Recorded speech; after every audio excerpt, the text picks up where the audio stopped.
आज के दिन 12 सितारों की गर्दिश के असरात जो आपकी ज़िंदगी को मुतासर कर सकते हैं, उनको मद्देनज़र रखते हुए हम आपको आपकी निजी, कारोबारी और अज़दवाजी ज़िंदगी के मुतालिक आगाही फराम करेंगे। बात करते हैं स्टार वर्गो यानी बुर्ज जुमला के हामिल अफराद की। तो नाजरीन, आज मौजूदा हालात आपके दिली जज्बात को आगे बढ़ाने और अपने घरेलू अमूर को तवज्जो देकर सुलझाने और कुछ नए इकदाम करने के लिए बहुत बेहतर और मुआवन साबित हो सकते हैं।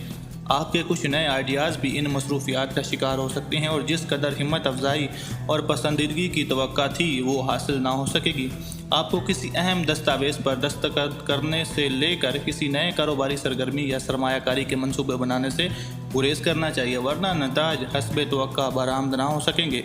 आज आप बहुत से अल्तवा का शिकार मामलात को हतमी शक्ल देना चाहेंगे, लेकिन सितारों के असरात और हालात की वजह से बहुत सी नई सरगर्मियाँ मुतहरिक होने में रुकावट बन जाएंगी।